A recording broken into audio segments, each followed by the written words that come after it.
Hi there, Z here, and boy, am I really excited to do this review. And I really am. This is one that I've wanted to do for a while, and it's not because it's a Where Are They Now review, where it's like, let's be completely fair with each other. That's when I take an older review and I hit the reset button so I could do it again with a little bit higher quality. A little bit, mind you.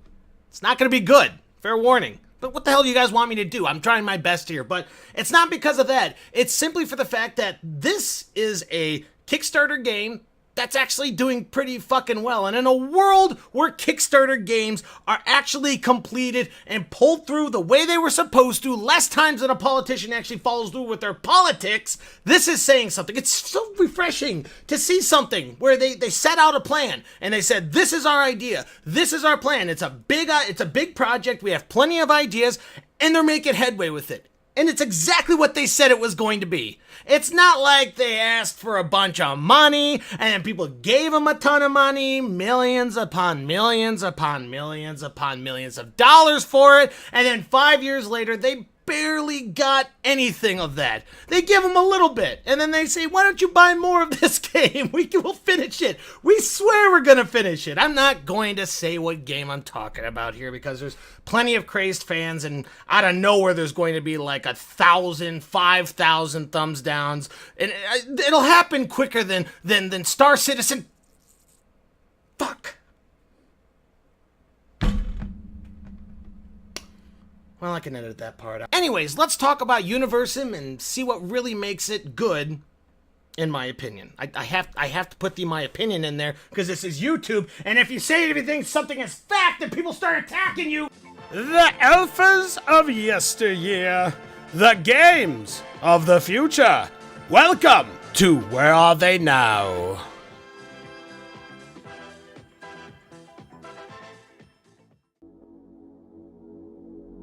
Wake up. Wake up, creator. This is the beginning of your story. It starts with nothing. Nothing but an infinite void.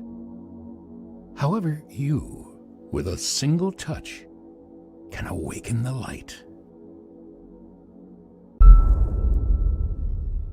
For those of you who have never heard of this game, it's a god game where you build a civilization from absolutely nothing. You get one starter base, one woman, one male, and a whole lot of incest later. You have a sprawling world full of rejects. And while the AI is intelligent enough to build their own homes and not die of starvation or thirst, they're not smart enough to harvest the nearby resources and walk all the way around a fucking lake and die of old age before even bringing the resources back. But anyways, that's not your job. Your job is to direct which resource buildings to construct, which water supply you want to drain first, and use your god powers to make people fall in love, help in the constructing of buildings, or just kill random people because who can stop you? You're the god. Well, besides the psychiatrist that you meet behind the bowling alley every single Thursday, but we don't talk to the cops about him. He was very strict about that. And to get said buildings and other special buildings, you'll need to research multiple different upgrades from a tech tree more extravagant than the family tree of an Irish Catholic, and make more and more and more people believe in you to get better god powers, and given enough time, you'll evolve your civilization from the Stone Age to the Copper Age to the Iron, and soon blast off into space to find other alien civilizations that, hey, they might be good and give you a cure for cancer and the schematics for a free blowjob machine. Or they might just want to destroy you and everything that you own and wreck your entire planet with a giant robot. Either way, it's a toss-up. Flip a coin. At least that's what the end game is supposed to look like, I should say. At the current state that you're at right now, you can only get from the Stone Age to the Medieval Ages before the game holds up a red sign that says, whoa, whoa, whoa, buckaroo, we're not done with this yet. Give us some more time to develop the game and make it better and better. Or, bitch and complain on Reddit, because that fucking helps anything. So some of you may be saying, well, Z, you're jumping the gun at saying that this is a good example of a Kickstarter done right. They are nowhere near to finishing this game. And well, hold on, you basement-dwelling compilation of man titties. I've been playing this game for about a year, maybe a little bit longer than that. And they have fine-tuned and added Plenty of great things, which shows a lot of potential in my books. In the beginning of the development, there was a way to feed your people, a way to gather raw food, wells for clean water, a handful of god powers, and just the Stone Age. It was pretty bare bonesy, at which plenty of Kickstarter game developers would have thrown the flag and said, hey, guess fucking what? We gave you your game. That's what you paid for. You wanted a game and we got it for you. You can't sue us now. Now let me take the rest of the $120,000 and take a nice vacation in Cabo. Leave me the fuck alone. And then maybe they'll do 1 or 2 updates in a year and then poof, gone with the wind with nothing else but the dying dream of a greedy developer. Crytevo Games, on the other hand, has been very active since the game came out. They've put out hot fixes, major updates that add new buildings and new god abilities that kept me coming back to see what was going on. But it's not just new items or the pretty GUI that they kept updating, the AI has also been put through the ringer as well. I know this because when the game first started, even though there was enough water in the well right outside of this villager's house, he somehow found his way to the lake, drank some of it, and died of a stomach virus. Now, I won't admit the AI is revolutionary now. Some of the stuff that they do only makes sense to a crazy person suffering from multiple personality disorders and enjoys jerking off in public. But they do tend to choose well water over pond scum at a much higher percentage than it was before. So, you know, they're evolving. They're doing better at the AI, which is nice. They have also added animal hunting recently, and I don't mean that you can hunt animals. I mean, you can hunt animals, speaking of that, which is actually really nice if you're not near a lake with a bunch of fishing docks. If your city's grown so big that it's not really near any food sources, it's nice to put down a hunting shelter, and that's a good way of getting meat. But the animals can hunt you too. Yeah, the cock-sucking wolves attack you quite often depending on how close you are to their hunting grounds. It's like these motherfuckers have never been chased out of their own habitat before. Pfft, what a bunch of idiots. Unfortunately for them, you are also a god, so you could just pick them up and drop them from 200 feet before going on your merry way to watch villagers fuck and do whatever gods do at that point. I don't know what else they do besides watch us fuck. I mean, that's if I was Zeus, that's what I would do. If I didn't know any better, I'd say you were trying to catch up peak. Hey, fuck off, announcer. I don't tell you how to announce. You don't tell me how to god. You get that? But besides the occasional new buildings and new roles, they've also incorporated a weather system over the development stages.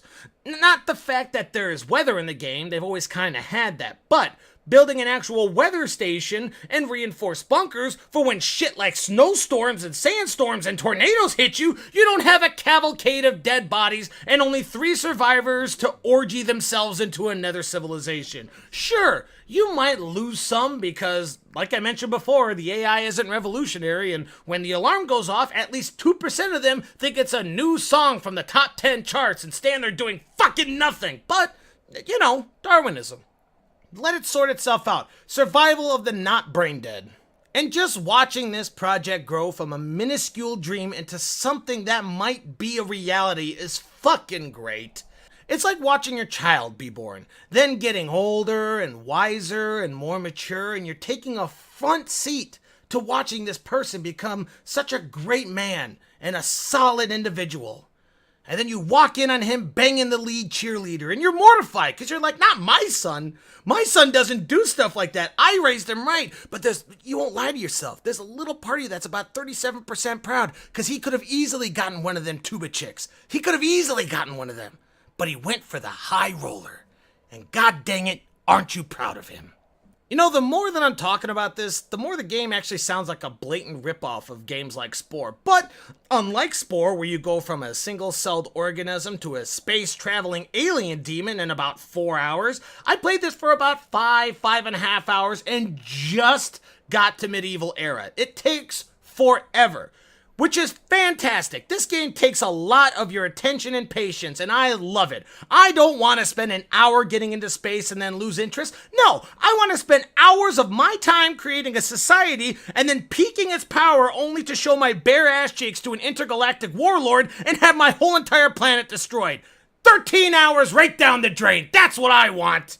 I want to feel the evolution of my civilization and have the upgrades that allow me to move from one area to another. I might do this, I might do that. Who knows what I'm really going to do? Which is actually another interesting point now that I brought this up. Like, the first point that you get to individualize your entire society is how to harness energy and create pollution.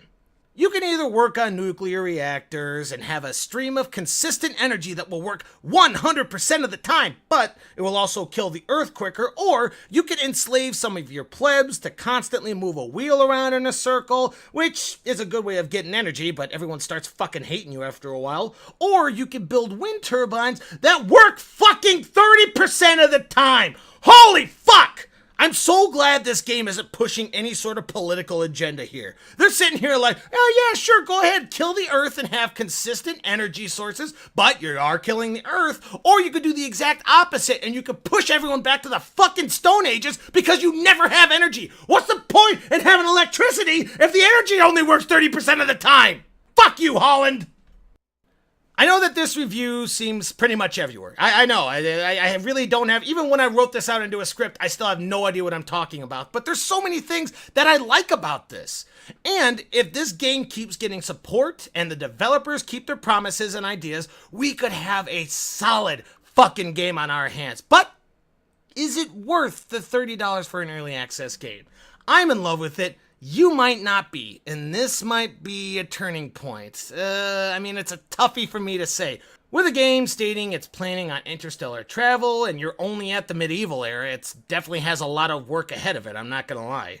Unless, you know, they go for the fucking terrible route of going from Stone Age to medieval age to modern age, then futuristic, which I hope to God that they don't do. That seems incredibly lazy. But with enough support and dedication from the fans and devs, this really could be a wonderful game. If you might be interested in it, I would suggest at least looking at some gameplays, or at least looking at their videos on their YouTube channel before dropping the dough. They have some fantastic ideas that I didn't even get into. And I do admit, okay, I have rose-tinted glasses on, and I do realize that at the turn of a switch, this could be just like Spore. This could go down a bad road very, very quickly. Work for hours and hours and hours to fine-tune your society into what you want it to be, get into space, and then just lose interest because of the blandness. I really hope it's not that. I hope that you can contact other civilizations and you can insult them, or you can put allies out there, you can alliance yourself with other planets. I want this to be like that. I want this game to have so many twists and turns that the surprises are just never ending. To work hours on your city only to have like a civil war erupt and you lose the game that way. Maybe you get to the medieval times and the Black Plague just hits and kills off everyone. Just something to keep it unique every single time that you do it. Don't let me down, Crytevo. Don't be another Star Citizen. Damn it. I think I'll just take the thumbs down at this point. Fuck you, Star Citizen. You're a scam and a sham. Go fuck yourself.